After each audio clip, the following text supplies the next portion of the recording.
The information provided in this video is for educational and entertainment purposes only. It does not constitute professional automotive, financial, or legal advice.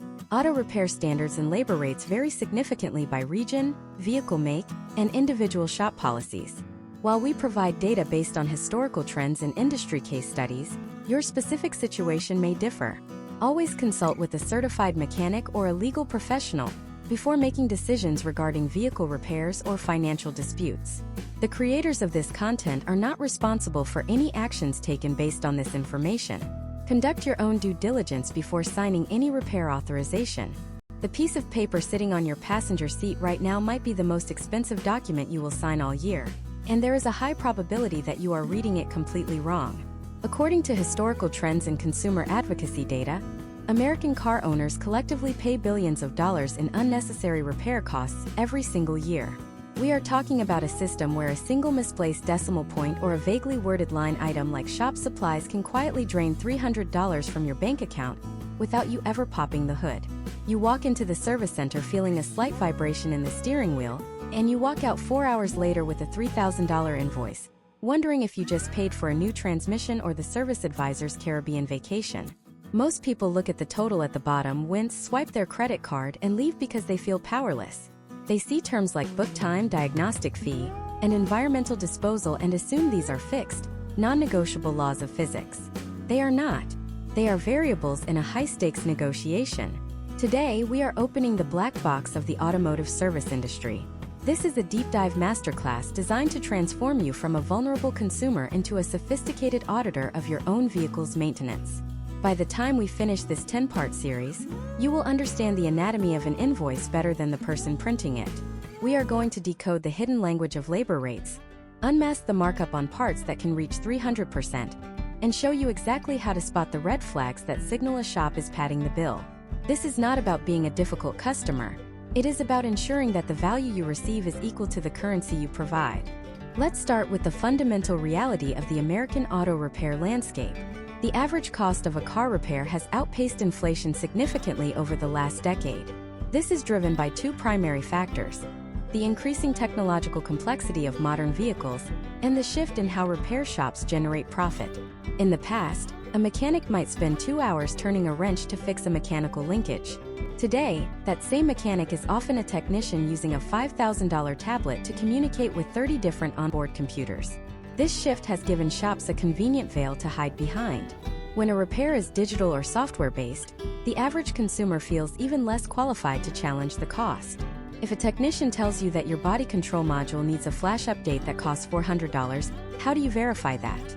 If they claim your direct injection system requires a chemical cleaning that isn't in your owner's manual, do you have the data to push back? This video provides that data. We are going to examine case studies of common repairs such as brake jobs and timing belt replacements to show you where the padding usually lives. For example, in many metropolitan areas, the labor rate can hover between $150 and $250 per hour. If a shop uses a proprietary labor guide that suggests a job takes 4 hours, but the technician finishes it in 90 minutes, you are still being billed for those 4 hours.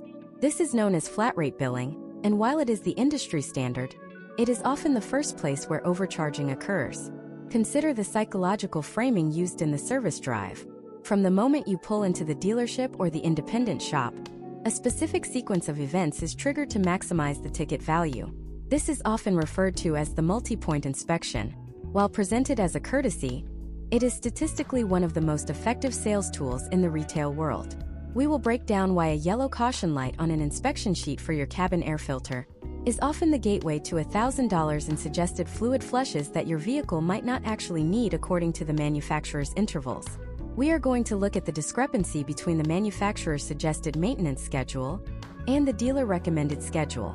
These two documents are often confused, but the difference between them can represent thousands of dollars over the life of your vehicle. One is designed to keep your car running safely. The other is designed to keep the service department profitable. Understanding this distinction is your first line of defense. To truly master your invoice, you have to understand the 3 pillars of the bill: parts, labor, and miscellaneous fees. Most people ignore the miscellaneous section, assuming it is just taxes and government mandates. In reality, this is where items like hazardous waste disposal and shop supplies live. We will investigate historical trends where shops charge a flat percentage for shop supplies, sometimes capped at $50 or $100, for jobs that required nothing more than a few squirts of brake cleaner and a single rag. If you are paying $50 for shop supplies on a job that only used $2 worth of consumables, you are being overcharged. We will provide a step-by-step framework for how to ask for an itemized breakdown of these fees. Furthermore, we are going to dive deep into the world of aftermarket versus OEM parts. When you see a charge for a water pump on your invoice, do you know which version was installed?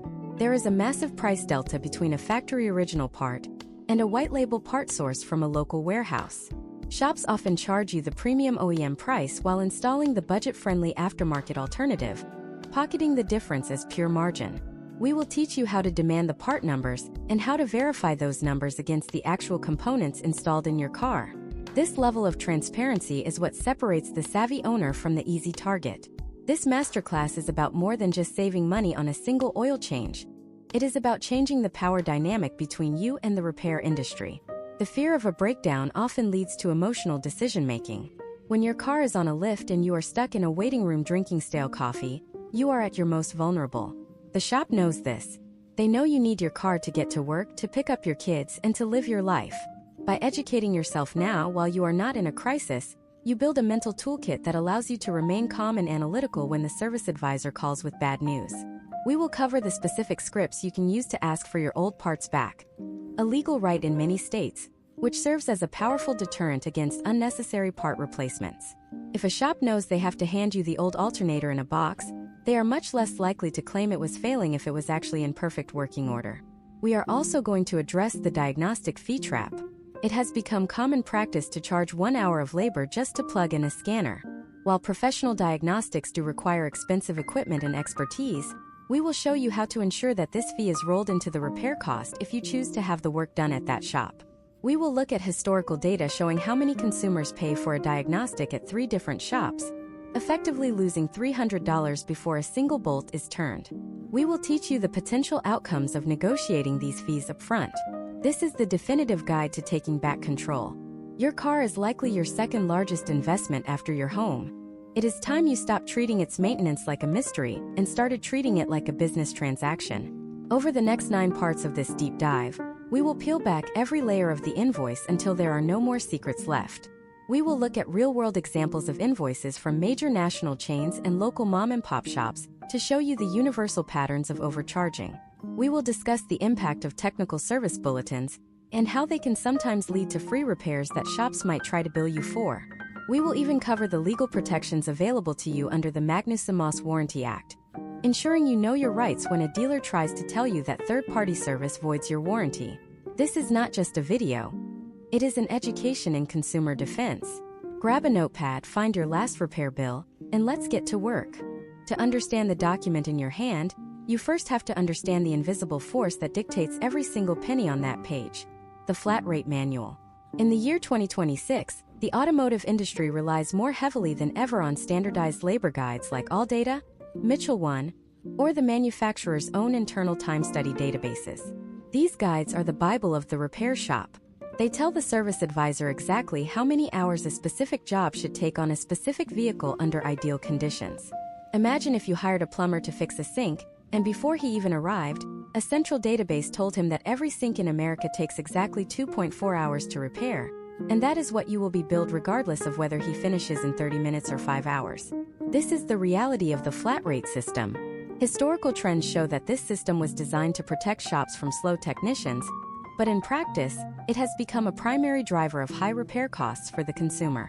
Let's look at a case study involving a driver named Marcus in Phoenix, Arizona.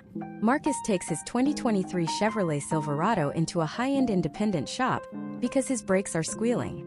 The service advisor consults the labor guide and sees that a front brake pad and rotor replacement for this specific truck is rated at 3.5 hours.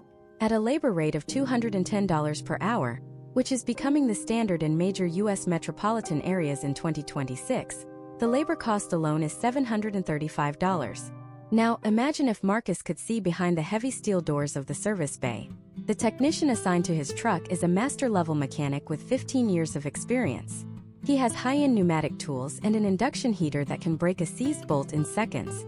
He completes the entire job, pulling the wheels, compressing the calipers, cleaning the hubs, and installing the new hardware in exactly 55 minutes. On the invoice, Marcus is still charged for 3.5 hours. This is what the industry calls beating the book. The technician is happy because he just made 3.5 hours of pay in 1 hour of clock time, and the shop owner is happy because the bay is now open for another customer. But for Marcus, the potential outcome is that he paid a massive premium for time that was never actually spent on his vehicle. Step 1 in decoding your invoice is to look at the labor total and divide it by the shop's posted hourly rate. If the math doesn't align with the time your vehicle was actually in the building, you are seeing the flat rate system in action. You have the right to ask the service advisor which labor guide they use and if they are billing actual time or book time. While most shops will refuse to bill actual time for a fast technician, knowing the book time allows you to verify if they are padding that number. If the guide says 2 hours and they are charging 3, you have found your first major red flag. Moving down the invoice, we encounter the second pillar of cost, parts. This is where the discrepancy between what the shop pays and what you pay becomes staggering. In 2026, parts markup is no longer a simple percentage. It is often managed by automated pricing matrices. Historical data indicates that the lower the cost of the part to the shop, the higher the percentage of the markup. If a shop buys a cabin air filter for $12, they might charge you $45, a markup of nearly 300%. For a more expensive item like an alternator that costs the shop $300, they might charge you $500. Consider the story of Elena, who owns a 2021 Honda CR-V in suburban Virginia. Her invoice shows a charge for a new battery at $380. Elena does a quick search on her phone and sees that the exact same brand of battery is available at a local big box retailer for $190. When she questions the advisor, they cite the shop's warranty and the quality of their specific sourcing. This is a classic framing technique. While a shop does incur overhead costs for inventory and must provide a warranty on their work, a 100% markup is often a sign of aggressive profit-seeking rather than a reflection of service value. To audit the parts section of your invoice, you must demand the specific part numbers. In 2026, every component has a unique identifier. Once you have that number, you can verify if the shop installed an original equipment manufacturer part or an aftermarket equivalent. There is a significant difference in price and sometimes longevity. If you are being charged OEM prices for a part that came in a plain white box from a local warehouse, you are being overcharged. Case studies of consumer disputes often center on this very issue: the misrepresentation of part quality to justify a higher invoice total. Beyond labor and parts, we find the miscellaneous fees that often go unnoticed. Look for a line item labeled shop supplies or hazardous waste disposal. Historically, these were small $5 additions to cover rags and grease. Today, many shops have shifted to a percentage-based model.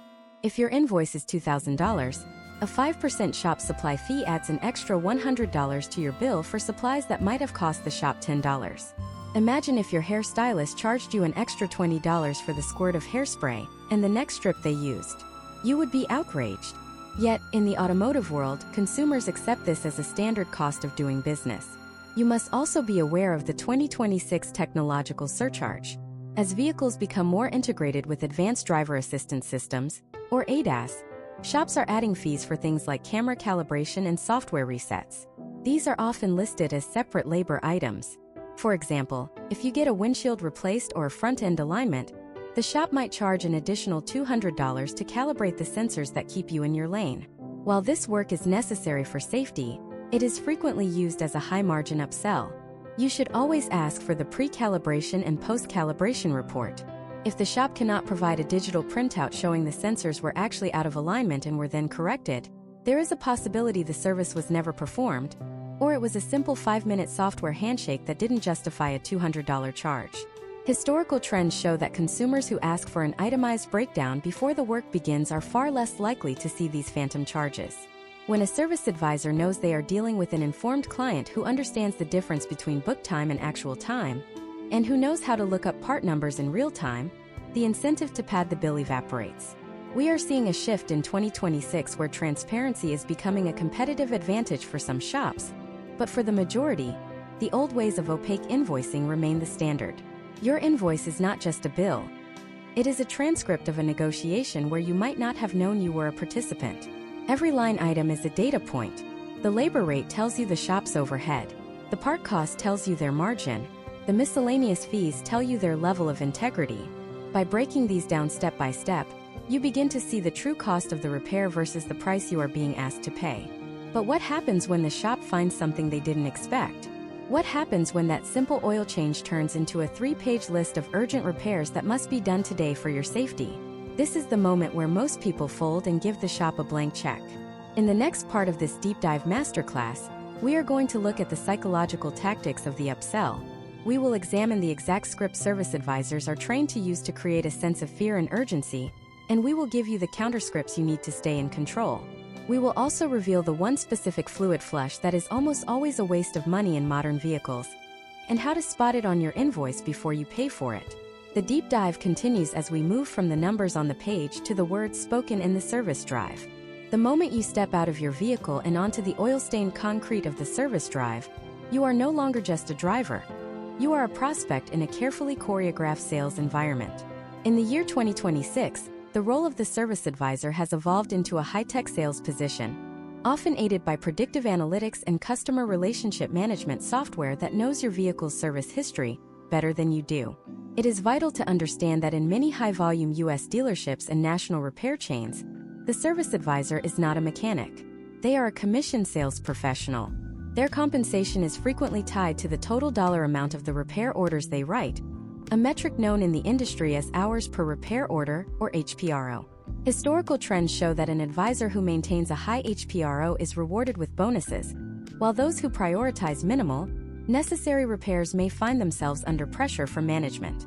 Imagine a scenario involving a car owner named Jackson in Denver, Colorado.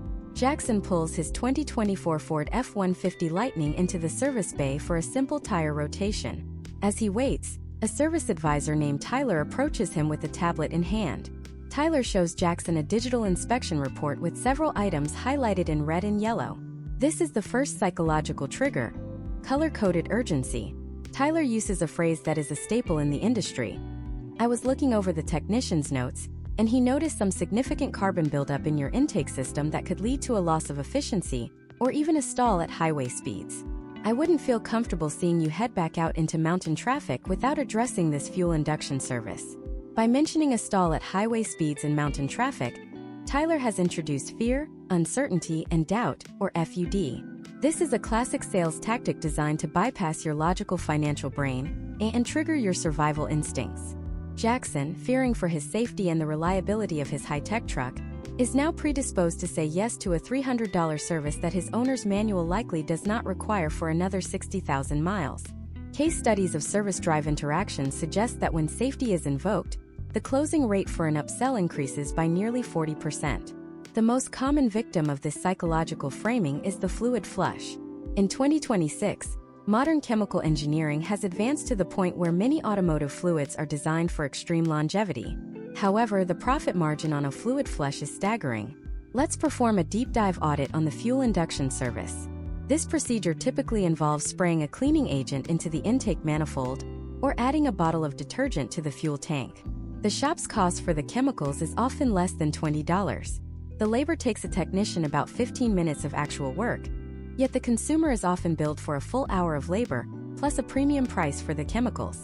Historical trends indicate that for 90% of vehicles with under 50,000 miles, this service provides negligible performance benefits. It is a high-margin line item used to pad the invoice total. Step 1 in counteracting this tactic is the manual check. Every vehicle comes with a maintenance schedule defined by the engineers who built the car, not the people selling the service. If an advisor suggests a coolant flush, a transmission flush, or a power steering exchange, your immediate response should be, "Can you show me the manufacturer's service interval for this item in my owner's manual?" In many cases, the advisor will pivot to a dealer-recommended schedule. This is a critical distinction. The dealer-recommended schedule is an internal document created by the shop to maximize revenue. It has no bearing on your vehicle's warranty or its engineering requirements. Let's look at another case study featuring Sarah in Columbus, Ohio. Sarah is at a shop for an oil change on her 2025 Honda Civic. The advisor tells her that her brake fluid is discolored and needs an immediate exchange for $240.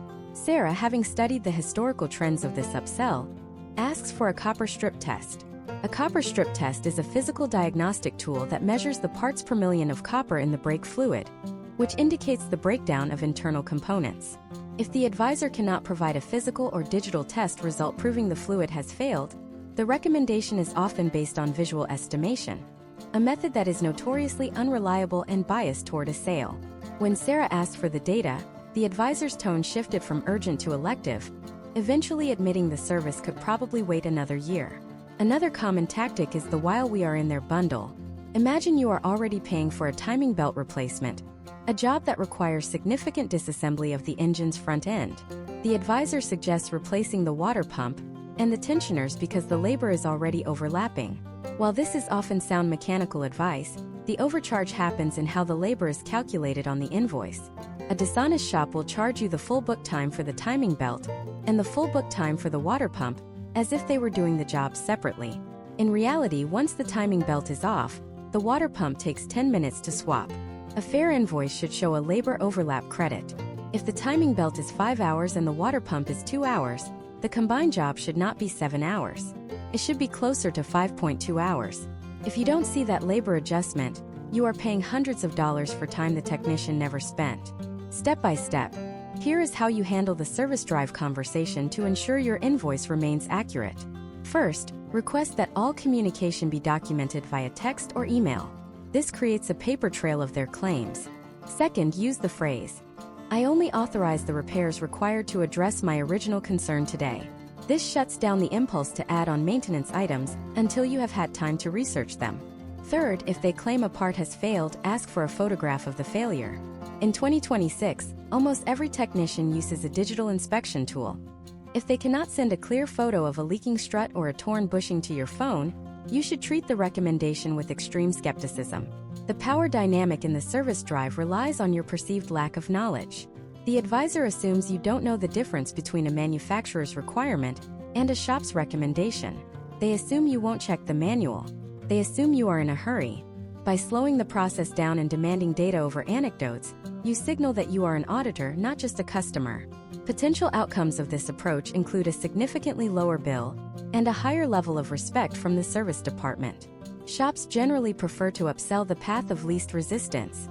When you provide resistance backed by knowledge, they often stop trying to pad your bill and focus on the work you actually need. We have now decoded the numbers on the invoice and the psychological warfare in the service drive. But there is a deeper, more hidden layer to this industry that most people never see. Have you ever wondered why the person sitting next to you in the waiting room, getting the exact same repair on the exact same car, might be paying 30% less than you? In the next part of this deep dive masterclass, we are going to uncover the world of tiered labor rates and the secret of the grid. We will reveal how shops use a hidden mathematical matrix to inflate labor costs based on the total size of your bill, and how you can use their own pricing logic to negotiate a better deal. We will also look at the controversial 2026 trend of subscription-based mechanical features and how they are showing up as phantom charges on your repair orders. The deep dive is just getting started. The concept of a single fixed hourly labor rate at your local auto repair shop is largely a myth in 2026. Most consumers walk into a service center, see a sign that says labor rate, $185 per hour, and assume that every 60 minutes of work performed on their vehicle is billed at that exact price point. However, internal industry data and historical trends reveal a much more complex pricing strategy, known as the grid or the matrix. This is a mathematical formula programmed into the shop's management software that automatically scales the labor rate based on the complexity of the job, or, more controversially, the total dollar amount of the parts being sold. Imagine a scenario featuring David in Austin, Texas. David brings his 2024 electric SUV into a dealership because the passenger side window motor has failed. The repair is relatively straightforward. Remove the door panel, swap the motor, and reassemble. According to the book time, this should take 1.5 hours. At the posted rate of $185, the labor should be $277.50. But when David receives the invoice, the labor line item shows $340. When he asks for an explanation, the service advisor mentions a technical diagnostic surcharge or a specialized EV handling fee. In reality, the shop software recognized that this was a high-demand, low-inventory part and adjusted the labor multiplier to ensure the shop maintained a specific profit margin on that specific bay for that specific hour. This tiered pricing structure is often hidden from the consumer. Some shops utilize a three-tier system. Tier 1 for basic maintenance like oil changes and tire rotations, Tier 2 for mechanical repairs like brakes and suspension, and Tier 3 for heavy engine work, electrical diagnostics, and ADAS calibrations. The potential outcome is that you might be paying $250 an hour for a technician to diagnose a sensor issue, even if that same technician is working on a basic brake job in the next bay for $50 less per hour. To audit this, you must ask a very specific question before the work begins.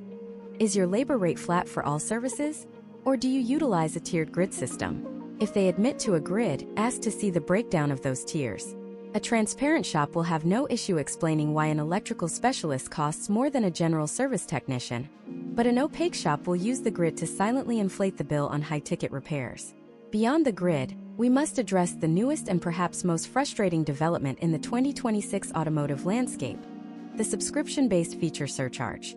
As manufacturers shift toward software-defined vehicles, many features that were once purely mechanical or permanent software installs are now locked behind paywalls. We are seeing case studies where consumers go in for a repair and find phantom charges on their invoice related to these subscriptions. Imagine if a driver named Chloe in Seattle has a subscription for her heated seats and remote start. She takes her car in for a routine software update to fix a glitch in the infotainment system. On her invoice, she sees a $50 charge for remote feature reactivation or subscription sync fee. This is essentially a charge for the shop to tell the manufacturer's server that the car is still authorized to use the features the owner is already paying for. Historically, these updates were handled automatically over the air, but as systems become more complex, shops are leveraging the need for physical tethering to a diagnostic computer to levy these convenience fees. You must scrutinize any line item that includes words like sync, activation, handshake, or software verification. In many cases, these are automated processes that occur during a standard diagnostic, and charging for them separately is a form of double dipping. Let's do a deep dive breakdown of the most common phantom charge in 2026, the battery registration fee. In many modern vehicles, you cannot simply swap an old battery for a new one. The vehicle's engine control module needs to be told that a new battery has been installed, so it can adjust the charging profile as the battery ages. Shops often charge between $80 and $150 for this registration service, which consists of plugging in a scan tool and hitting 3 buttons. While the equipment is expensive, the actual labor time is less than 5 minutes. If you are already paying a diagnostic fee or a high labor rate for the battery installation itself, the registration should be included. If it appears as a separate, high-cost line item, you are likely being overcharged for the perceived complexity of the task rather than the actual work performed. To protect yourself, you need to implement the step-by-step transparency protocol. Step 1. Request a printed quote before any work is authorized. This quote must separate parts, labor, and every single miscellaneous fee. Step 2. If you see a fee you don't recognize, ask for the labor operation code. Every legitimate repair job has an internal code that corresponds to a labor guide. If the shop cannot provide a code for a fee, it is likely a shop-generated surcharge that is purely discretionary. Step 3. Compare the labor hours on the quote to an independent source like a consumer-facing repair estimator. If the shop is quoting 4 hours for a job that the industry standard says should take 2, you have found the inflation point. Another area where overcharging is rampant involves the environmental and safety compliance fee. In states with strict environmental regulations, shops are required to dispose of fluids and parts responsibly. However, many shops use this as a catch-all profit center. Case studies show that some franchises charge a flat 10% environmental fee on every invoice, regardless of whether the repair involved any hazardous materials. If you are getting a cabin filter and a light bulb replaced, there is no hazardous waste. If you see a $20 environmental fee on that bill, the shop is essentially charging you a tax that they keep as profit. You should always challenge environmental fees on dry repairs that do not involve oils, coolants, or refrigerants. Furthermore, we must discuss the rise of the digital inspection surcharge. In 2026, many shops have moved away from paper and now send a full video walkthrough of your vehicle's underside to your phone. While this is an incredible tool for transparency, some shops have started charging a technology fee or digital processing fee to cover the cost of the software and the technician's time to film the video. While it is reasonable for a business to cover its overhead, this fee should be baked into the labor rate, not added as a surprise at the bottom of the invoice. If the video is being used as a sales tool to convince you to spend more money, you should not be the one paying for the privilege of being sold to. The goal of this masterclass is to make you the most difficult person in the world to overcharge. Not because you are confrontational, but because you are surgical in your analysis. When you can point to a line item and say, "I noticed you are charging for battery registration as a standalone labor item, but the manufacturer's labor guide for this specific battery replacement includes the reset procedure in the 1-hour allotment," you change the energy of the conversation. You are no longer a victim of the matrix, you are an auditor of it. Understanding the grid and the subscription-based pitfalls is just one part of the puzzle. There is an even more nuanced way that shops extract extra money from your pocket, and it has to do with the parts they choose not to tell you about. Have you ever noticed a generic description like miscellaneous hardware or shop supplies reaching into the hundreds of dollars? In the next part of this deep dive series, we are going to look at the hidden markup on small components, the bolts, the clips, and the gaskets that are often billed at 1,000% markup. We will also investigate the controversial practice of part swapping, where a shop replaces an entire assembly when only a $5 seal was needed. We are going to show you how to read between the lines of those vague descriptions and ensure you are only paying for what your car actually needs. The deep dive continues as we expose the secrets of the parts department. The parts department is often described as the silent engine of a dealership's profitability. While the service drive is the face of the operation, the backroom parts counter is where the margins are truly engineered. In 2026, the complexity of supply chains and the rise of proprietary hardware have created an environment where a single bolt can cost more than a high-end steak dinner.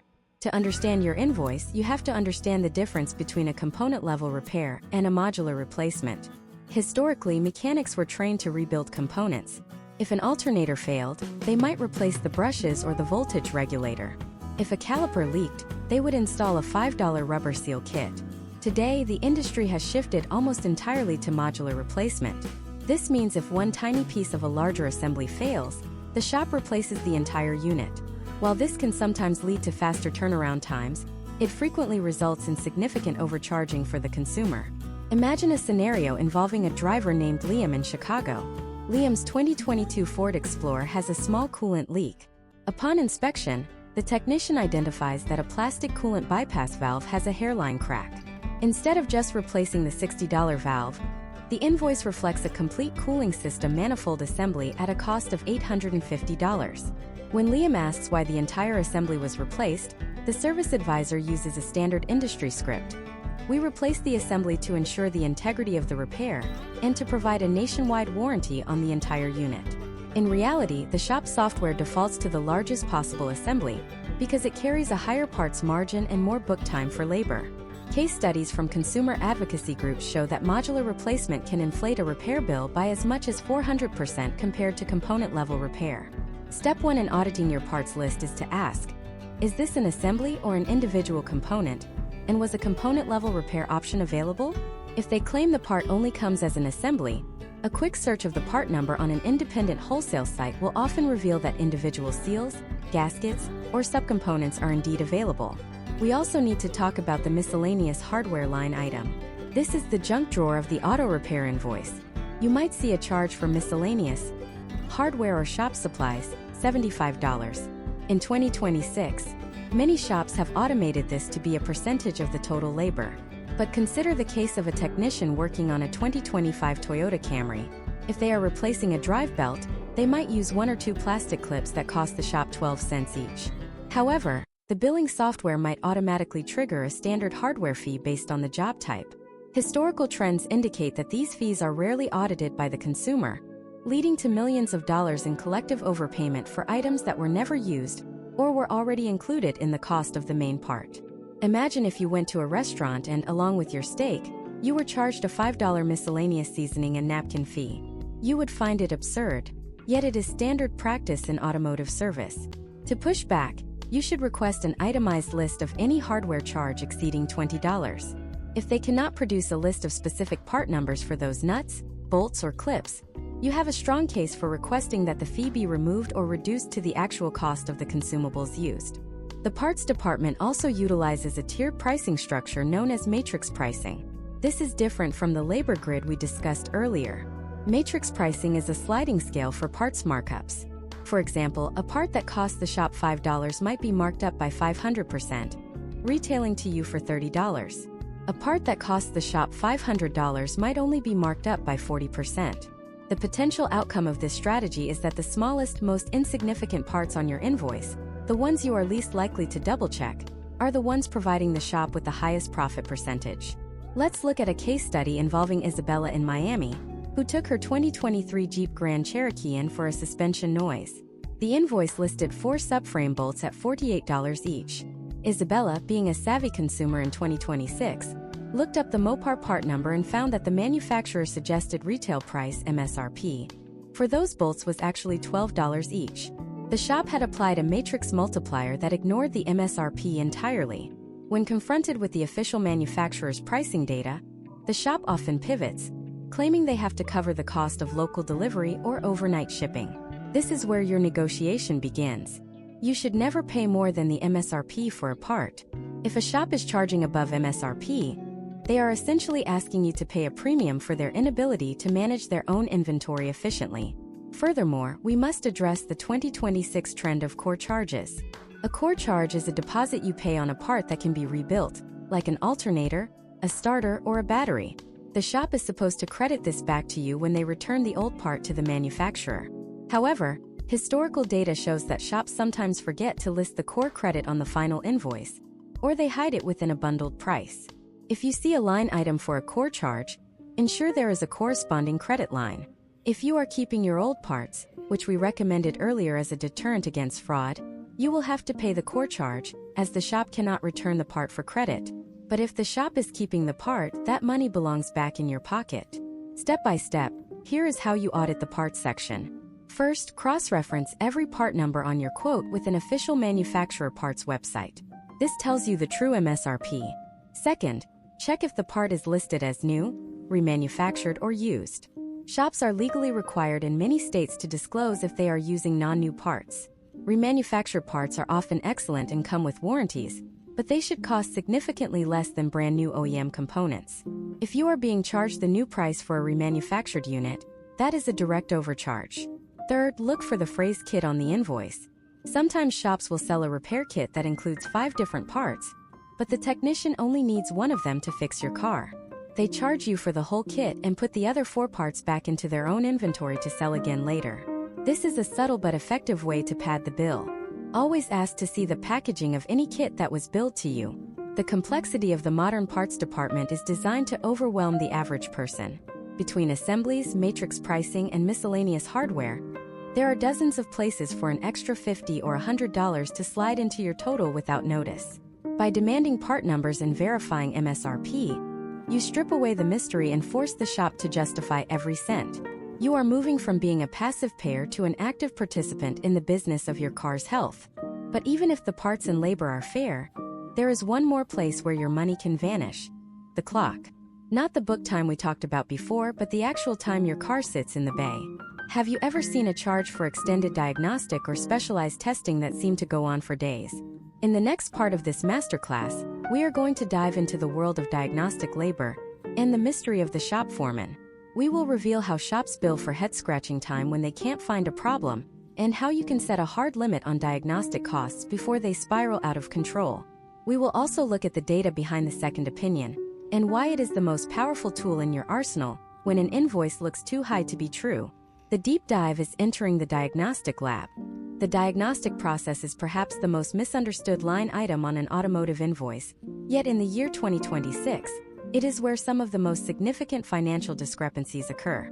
When you see a charge for diagnostic labor or electrical troubleshooting, you are essentially paying for the technician's cognitive ability and their access to proprietary software.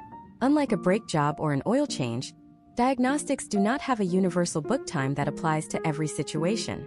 This ambiguity creates a vacuum where hours can disappear into the shop's ledger without a single part being replaced. Imagine a scenario involving a driver named Benjamin in Atlanta. Benjamin's 2025 hybrid sedan has an intermittent warning light that says "Check hybrid system." He takes it to a dealership, and after 2 days, the service advisor calls and says they have 3 hours of diagnostic time into the car and still haven't found the root cause. They are asking for another 2 hours of authorized time at $220 per hour. Benjamin is now facing a $660 bill for information he doesn't have yet. This is the diagnostic trap. Historical trends show that consumers often feel a sunk cost fallacy here. They have already spent hundreds, so they feel they must spend more to get an answer. To audit this, you must understand the distinction between a scan and a diagnosis. In 2026, many shops charge a flat fee, often $80 to $150, to perform a preliminary scan. This involves plugging in an OBD2 interface and reading the trouble code stored in the car's memory. However, a code like P0301, which indicates a cylinder 1 misfire, is not a diagnosis. It is merely a symptom. The diagnosis is the process of testing the spark plug, the ignition coil, the fuel injector, and the cylinder compression to find out why the misfire is happening. If a shop charges you a 1-hour diagnostic fee just to tell you the code that a $5 app on your phone could have told you, you are being overcharged for the scan. Case studies suggest that reputable shops should apply the initial scan fee toward the first hour of actual diagnostic labor, rather than stacking them as separate charges. Step by step, here is how you manage diagnostic costs. Before you leave the shop, set a hard cap on authorized time. Tell the advisor, I authorize up to 1 hour of diagnostic time. If you cannot find the issue within that hour, I require a phone call with a detailed list of what has been tested and what the proposed next steps are. This prevents the 3-day mystery bill. If the shop asks for more time, ask for the technician's diagnostic log. In 2026, professional technicians use digital platforms to record every test they perform, voltage drops, resistance checks, and waveform analysis. If they cannot show you a log of what they have done for that first hour, they may have simply let the car sit in the bay while they worked on other profitable flat-rate jobs. Furthermore, consider the role of the shop foreman. In many large U.S. service centers, the foreman is the most experienced tech who assists others with difficult cases. If your car is a head-scratcher, the foreman might get involved. You should check your invoice to see if you are being billed for 2 technicians at once or if there is a foreman surcharge. While it is reasonable to pay for expertise, you should never be billed for the learning curve of a junior technician who spent 3 hours struggling with a problem that a senior tech solved in 10 minutes. Let's look at another case study featuring Maya in San Diego. Maya was told her 2024 luxury SUV needed a $4,000 wiring harness replacement because of a communication error in the steering system. The shop billed her for 4 hours of diagnostic time to reach this conclusion. Maya, sensing something was wrong, paid the diagnostic fee and took the car to a specialized independent electrical shop for a second opinion. This is the most powerful tool in your arsenal. The second shop discovered that a pin in a connector had simply vibrated loose.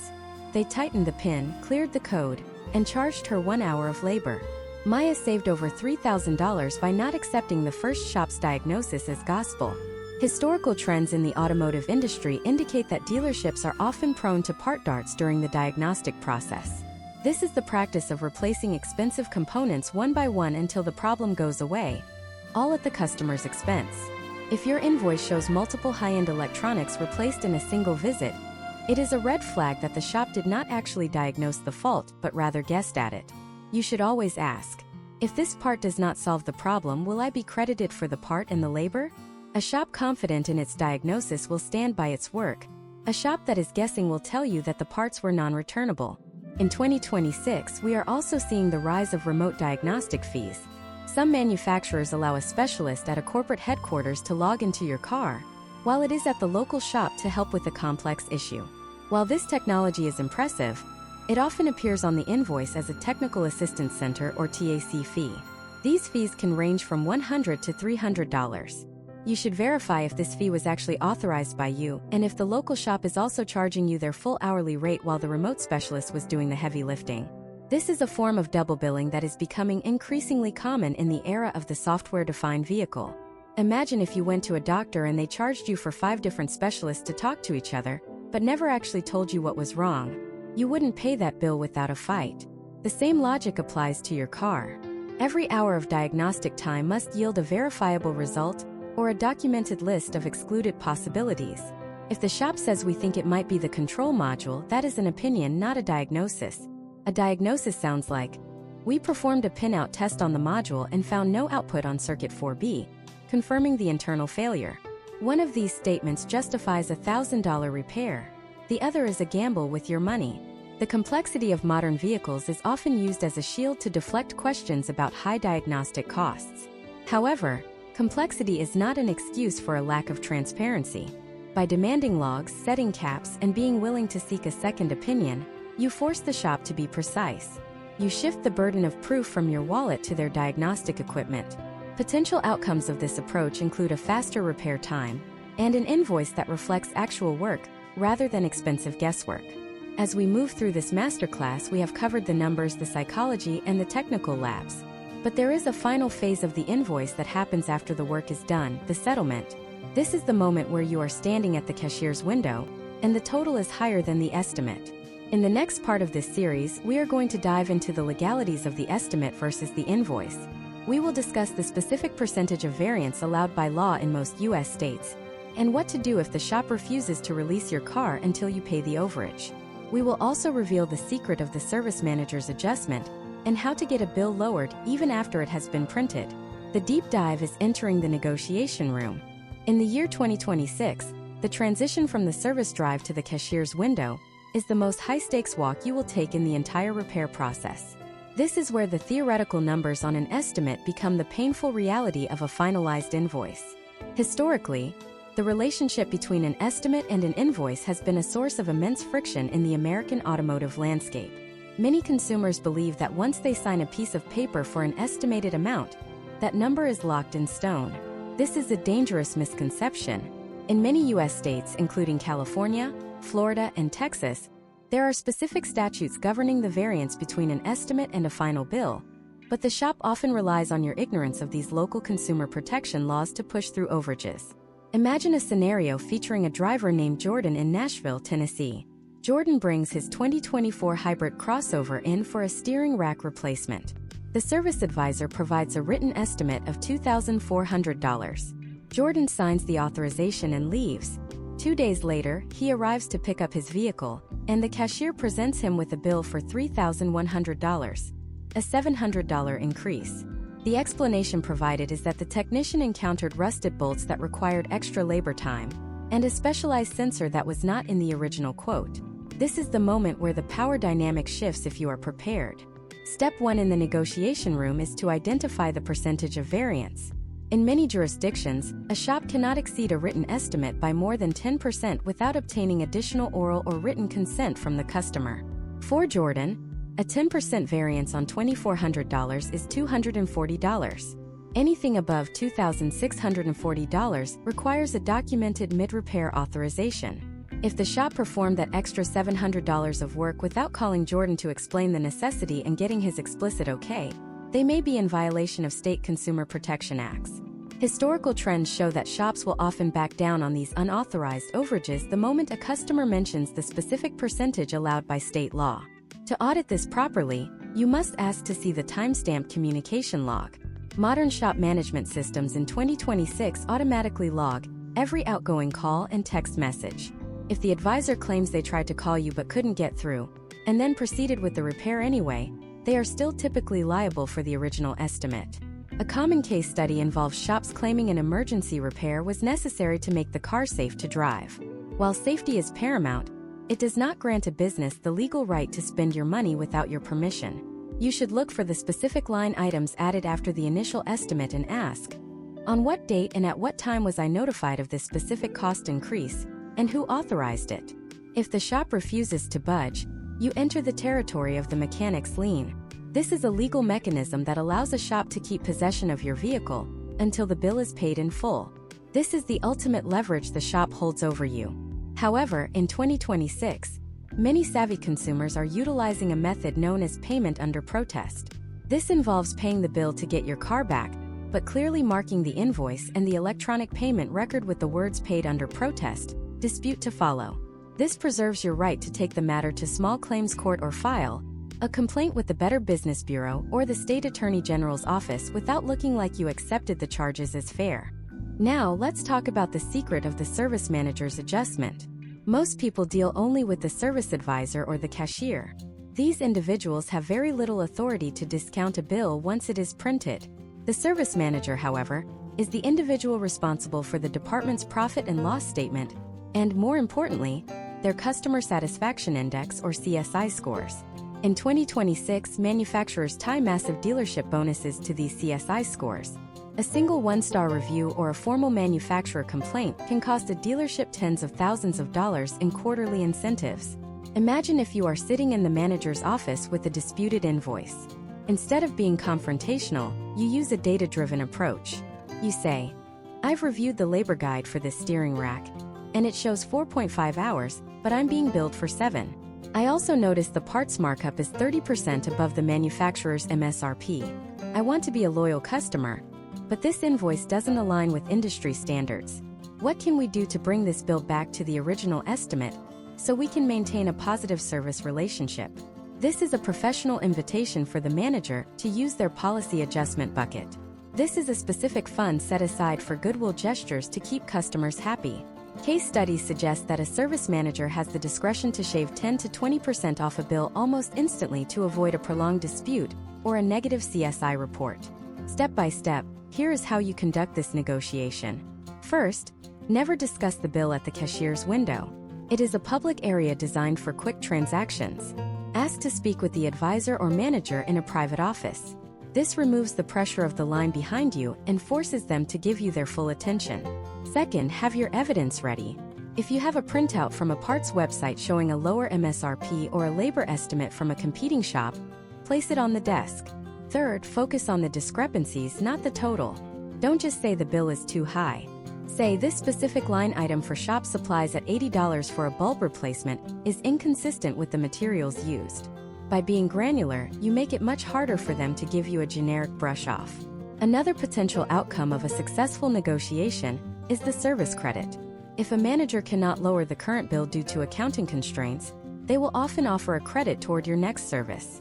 While this doesn't help your immediate bank balance, it can be a way to recoup the overage on future oil changes or tire rotations. However, you should only accept this if you genuinely plan to return to that shop. We also need to address the 2026 trend of credit card surcharges on repair bills. As processing fees have risen, many shops are now adding a 3 to 4% fee if you pay with plastic. On a $3,000 repair, that is an extra $120. Always ask if there is a cash or debit discount. Historically, consumers who pay by check or electronic bank transfer can bypass these surcharges entirely. Check your invoice for words like convenience fee or technology processing fee. These are often just masked credit card surcharges. The negotiation room is not about winning or losing. It is about ensuring the invoice reflects the reality of the work performed. A shop that provides quality work at a fair price deserves to be paid. A shop that uses opaque billing, unauthorized overages, and aggressive markups deserves to be challenged. By the time you walk out of that office, you should feel that every dollar on that page has been accounted for and justified by data. But the story doesn't end when you drive off the lot. In fact, for many, that is when the real trouble starts. What happens if the expensive repair you just paid for doesn't actually fix the problem? What if the noise is still there, or the light comes back on 3 miles down the road? In the next part of this deep dive masterclass, we are going to explore the world of the comeback. We will discuss your rights regarding re-repair, how to avoid paying for the same job twice, and the secret of the labor claim. We will also reveal how to handle a situation where a shop accidentally damages your vehicle while it is in their care, and how to spot that damage on your invoice before you leave. The deep dive is moving from the office back to the road. The moment you pull out of the dealership driveway and that same rhythmic thumping or high-pitched squeal returns, your relationship with the repair shop enters a critical and often expensive phase known as the comeback. In the automotive industry in 2026, a comeback is the ultimate failure of quality control. Yet historical trends show that nearly 15% of complex repairs result in a return visit within 30 days. The danger here is not just the inconvenience. It is the potential outcome where you are billed twice for the same fix under the guise of a new diagnosis. To protect your finances, you must understand the legal and mechanical architecture of the repair warranty. Imagine a scenario featuring a driver named Marcus in Columbus, Ohio. Marcus just paid $2,800 for a new steering rack on his 2024 electric crossover. 2 miles down the road, the steering wheel still feels loose, and a new vibration has appeared. Marcus returns to the shop. The service advisor, after a brief check, tells him that while the steering rack was indeed faulty, the vibration is actually coming from a worn control arm that they just discovered. They present Marcus with a new invoice for $800. This is the classic misdiagnosis pivot. In 2026, shops are under immense pressure to maintain high throughput. If a technician rushes a diagnosis and replaces a part that doesn't solve the problem, the shop's instinct is often to find a second related part to replace rather than admit the first repair was unnecessary. Step 1 in auditing a comeback is to examine the original diagnostic notes. If the original complaint was a vibration in the steering and the new recommendation is also to fix a vibration in the steering, you are likely witnessing a failed diagnosis. You should not be paying for the labor to diagnose the same symptom twice. In the US, most reputable shops offer a 12-month or 12,000-mile warranty on both parts and labor. If the second repair is effectively finishing the job you already paid for, you should negotiate for a labor credit or a parts discount. Case studies show that shops are much more likely to waive labor costs on a comeback if the customer explicitly mentions the failure to repair clause found in many state consumer protection laws. Now, let's consider the highly sensitive topic of shop-inflicted damage. Imagine a driver named Tasha in San Jose, California. Tasha takes her 2025 luxury SUV in for a routine sensor calibration. When she picks up the car, she notices a small crack in the plastic trim around the sensor and a smudge on the interior headliner. She checks her invoice and sees a line item for miscellaneous shop materials or hardware $45. This is where the audit gets surgical. Sometimes, shops will try to hide the cost of a part they broke during the repair within the miscellaneous section of your bill. If a technician snaps a plastic clip or a trim piece, they might add that part number to the invoice hoping you won't notice it wasn't part of the original estimate. Step by step, here is how you handle damage and the resulting invoice. First, always perform a 360-degree walk-around of your vehicle before you leave the lot, ideally while the service advisor is still present. Second, if you find damage, look at the invoice immediately. If you see new part numbers that weren't on the estimate, ask for a description of those parts. If they correspond to the area where the damage occurred, you have proof that the shop attempted to bill you for their own mistake. Third, demand a supplemental invoice showing a $0 balance for the repair of the damage. Never leave the shop on a verbal promise that they will fix it later. In 2026, digital footprints are everything. Ensure the damage is noted in the vehicle's service history, as shop responsible to protect your resale value. Historical trends in the automotive sector indicate that the rise of high-voltage systems and complex ADAS sensors has increased the rate of accidental damage during service. A technician working on a battery cooling system might inadvertently damage a nearby wiring harness. If you see a charge for wiring repair or connector service that wasn't authorized, it is a red flag. You should ask to see the old part. If the old part shows signs of a fresh break or a tool mark, you are looking at shop-inflicted damage that you are currently being asked to fund. Furthermore, we must discuss the labor claim. If a part you paid for fails within the warranty period, say, a water pump that starts leaking after 3 months, the manufacturer of that part often provides a labor allowance to the shop to replace it. This means the shop gets paid by the part manufacturer to do the work again. However, some shops will still try to charge the customer for the labor, effectively getting paid twice for the same hour of work. When dealing with a warranty part failure, always ask, is there a labor allowance from the manufacturer for this claim? If the answer is yes, that labor charge should be removed from your invoice entirely. Another nuance of the comeback is the software reflash. In 2026, many mechanical parts require a software handshake with the vehicle's central computer.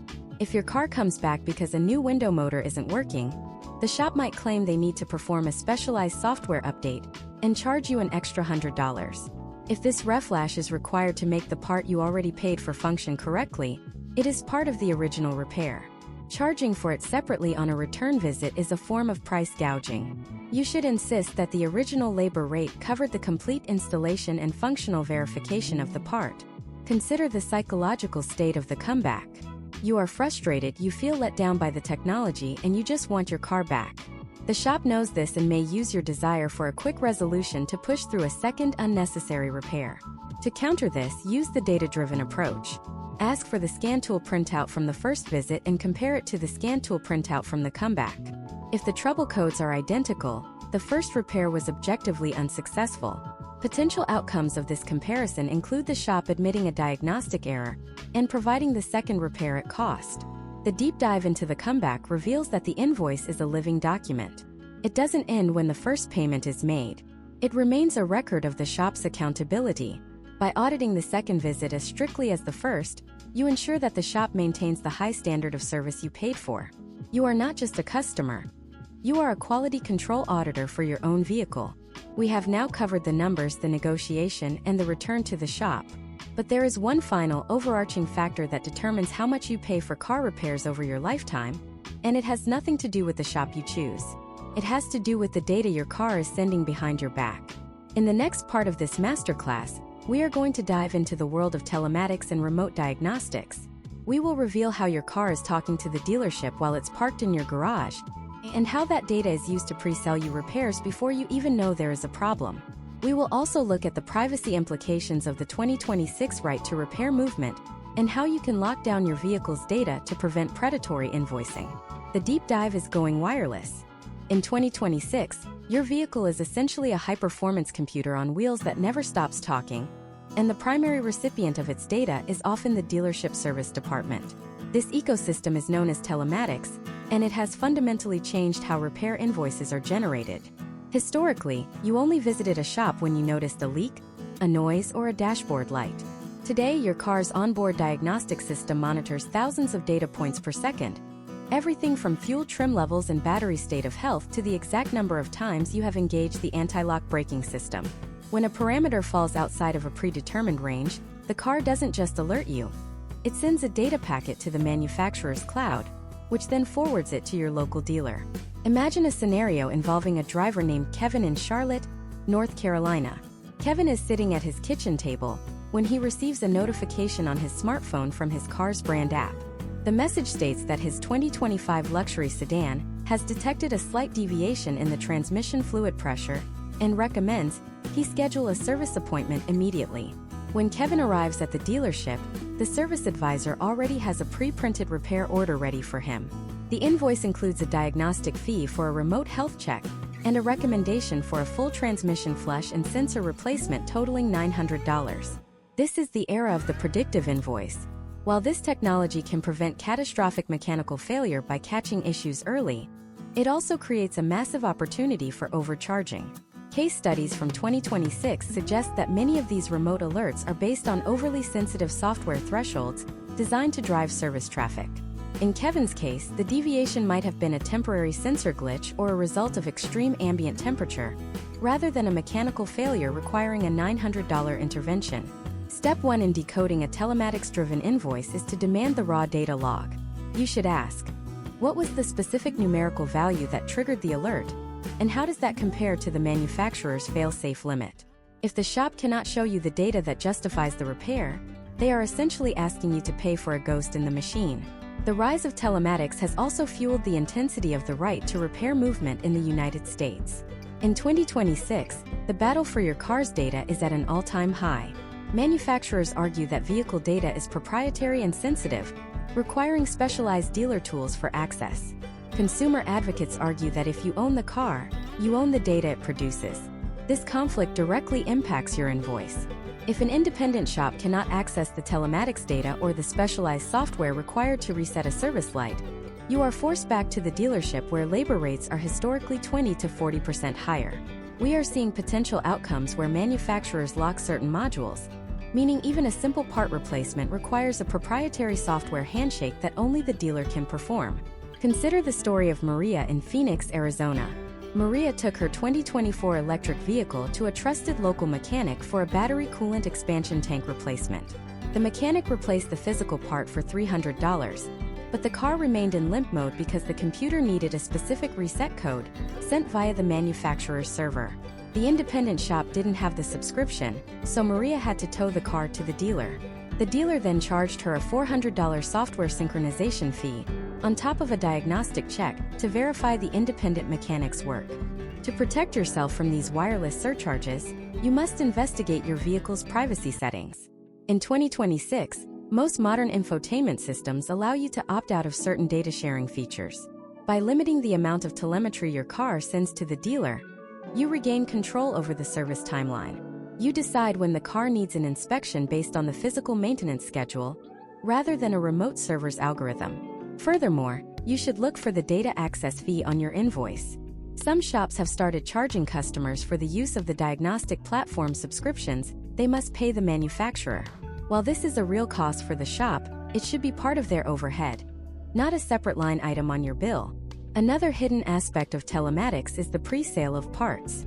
Historical trends show that when a dealer knows a specific fleet of vehicles is approaching a mileage where a certain part, like a turbocharger wastegate or an EV inverter, tends to fail, they will proactively stock those parts and prime their advisors to look for symptoms during remote checks. This isn't necessarily a bad thing, but it often leads to the replacement of parts that still have significant service life remaining. Imagine if your doctor called you and said that based on your age and zip code, they've already scheduled your knee replacement for next Tuesday. You would demand an X-ray first. The same applies to your car. Just because a remote data point suggests a part might fail soon doesn't mean it has failed now. Always ask for a physical confirmation of the remote diagnosis. Step by step, here is how you lock down your data and your wallet. First, go into your vehicle's connectivity settings and review the data sharing agreement. Many drivers unknowingly agree to allow the dealer to track their location and vehicle health in exchange for a free trial of satellite radio or navigation. Second, if you receive a remote alert, do not head straight to the shop. Use a third-party OBD2 scanner to see if the car has actually triggered a confirmed trouble code. Third, when you do go in, check the invoice for any mention of remote diagnostic fees or cloud processing surcharges. These are often negotiable, as they require zero physical labor from the technician. The integration of wireless technology into the repair process has made the invoice more abstract. It is no longer just about greasy hands and heavy wrenches. It is about bytes and bandwidth. However, the fundamental rule of consumer defense remains the same. You should only pay for work that is supported by verifiable evidence. Whether that evidence comes from a leaking hose or a digital data packet, it must be proven to you before you sign the authorization. We have explored the physical parts, the psychological tactics, the legal hurdles, and now the invisible data streams that define the modern auto repair experience. You are now equipped with the knowledge to dismantle an unfair invoice piece by piece. You know how to spot the markup, how to challenge the labor grid, and how to verify the diagnostic logs. But there is one final piece of the puzzle that brings everything together. How do you find the one shop that won't try any of these tactics in the first place? In the final part of this deep dive masterclass, we are going to give you the ultimate checklist for vetting a repair facility. We will reveal the secret industry certifications that actually matter versus the ones that are just for show. We will also show you the 5-minute digital audit you can perform on any shop's reputation that goes far deeper than just looking at their star rating. The deep dive concludes with the master guide to finding your forever mechanic. To find your forever mechanic in the year 2026, you must stop looking for the lowest price and start looking for the highest standard of technical transparency. We have spent the last 9 parts of this masterclass dismantling the invoice, but the ultimate goal is to find a shop where you never have to dismantle the invoice in the first place because the trust is built into the process. This begins with decoding the certifications on the wall. Historically, consumers have been told to look for the Blue Seal of Excellence from the National Institute for Automotive Service Excellence, or ASE. While an ASE certification remains a fundamental baseline for mechanical competency, in the high-tech landscape of 2026, it is no longer sufficient on its own. You need to look for advanced-level specialist certifications, specifically the L Series. An L1 certification means the technician is an expert in advanced engine performance, while an L3 indicates they are qualified to work on the complex high-voltage systems of hybrid and electric vehicles. If you walk into a shop with a 2025 electric SUV, and they don't have an L3 certified technician on staff, you are essentially paying for a generalist to experiment on a specialist machine. Case studies from recent years show that technical errors in EV cooling systems or battery management software often stem from a lack of specific, up-to-date training, leading to massive diagnostic overruns on your invoice. Beyond ASE, look for the ICAR Gold Class designation if the shop handles any level of structural or sensor-heavy repair.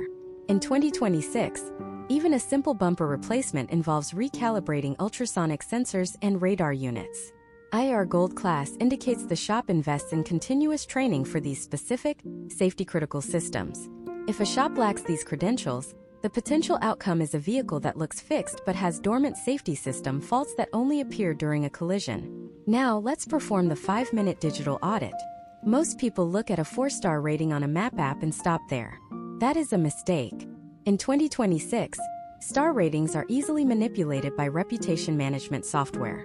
To find the truth, you must dig into the specific language of the reviews. Search the review history for the word diagnostic or estimate. If you see a pattern where customers say the final bill was significantly higher than the estimate, or that they were charged for multiple diagnostic hours without a clear resolution, you have found a shop that utilizes the aggressive invoicing tactics we have spent this series exposing. Conversely, look for reviews that mention the technician by name and describe a digital inspection report.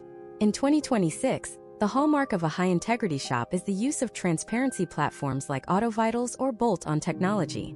These systems allow the technician to send high-definition photos and videos of your car's components directly to your phone while it is on the lift.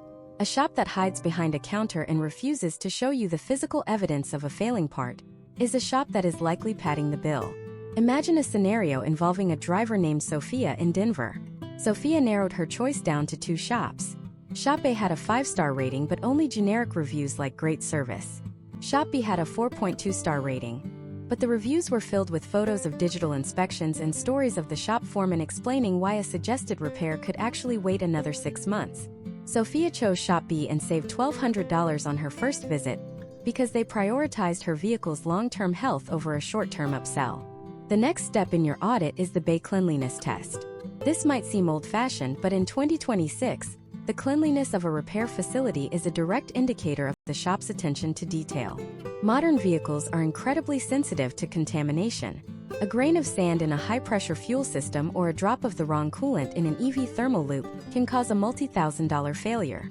If a shop's floors are covered in old oil and the technicians are using dirty rags on leather interiors, they are likely taking shortcuts on your repair as well. This lack of discipline inevitably shows up on your invoice as broken clips, missing hardware, or the need for a comeback repair. We must also discuss the role of the specialized independent shop versus the general franchise. Historical trends indicate that for vehicles over 5 years old, specialized independents, those that focus exclusively on 1 or 2 brands, like BMW/Mini or Toyota/Lexus, provide the best value. These shops invest in the proprietary factory scan tools that general shops often skip. While their hourly labor rate might be $20 higher than a national chain, they often finish the job in half the time because they aren't learning on your car. They already know exactly where the common failure points are. This leads to a lower total invoice even with a higher hourly rate. Imagine a scenario featuring James in Miami with a 2021 luxury sedan. A national chain quoted him $1,600 to fix a check engine light related to the variable valve timing. They estimated 6 hours of labor. James took it to a specialist who identified a common oil sludge issue in a specific solenoid within 10 minutes. The specialist billed him for 1 hour of labor and a $90 part. The total was $280. This is the power of specialization. Step by step, here is your final vetting checklist before you ever hand over your keys. 1. Ask if the shop provides a digital inspection with photos and videos for every visit. 2. Ask if they utilize a labor guide like AllData or Mitchell One, and if they will provide the book time for every quote. 3. Inquire about their warranty. Is it local only? Or is it a nationwide warranty through a network like TechNet or Napa AutoCare? In 2026, a nationwide warranty is essential for anyone who travels, as it allows you to get a failed part fixed for free at a different shop if you are out of town. 4. Check the parking lot. Are the other cars in the lot similar to yours in age and complexity? If you drive a 2025 hybrid and the lot is full of 20-year-old rust buckets, that shop may not have the equipment or the expertise to handle your vehicle's advanced electronics. Finally, we have to talk about the gut check. When you speak to the service advisor, are they speaking to you as a partner in your car's maintenance? Or are they talking down to you? In the year 2026, the best shops are moving toward a consultative model. They should provide you with a prioritized list of repairs. Category A for immediate safety issues, Category B for items that will need attention in the next 6 months, and Category C for purely elective maintenance. If an advisor tells you that every single item on a 3-page list is an emergency that must be done today, they are utilizing the psychological pressure tactics we discussed in Part 3. A trustworthy mechanic will tell you what you don't need to spend money on today. The potential outcome of following this masterclass is a lifelong reduction in your automotive expenses and a significantly higher level of reliability for your vehicle. You have learned to decode the labor grid, unmask the parts markup, navigate the diagnostic trap, and audit the final settlement. You are no longer at the mercy of the black box of the service drive. You are an informed consumer, an auditor of technical data, and the most respected person in any repair shop you enter. Knowledge is the only tool that never depreciates. As vehicle technology continues to evolve toward total autonomy and more complex software, the tactics used to inflate invoices will also evolve. Stay curious, keep your owner's manual handy, and never be afraid to ask for the data. You have completed the Deep Dive Masterclass on decoding your auto repair invoice. You are now ready to take the wheel with total financial confidence. This concludes our series on consumer automotive defense, but your journey as a savvy car owner is just beginning. Look for our next deep dive series where we will investigate the hidden world of automotive insurance claims and how to ensure your carrier is paying for the quality parts your car deserves. The road ahead is clear when you know how to read the map.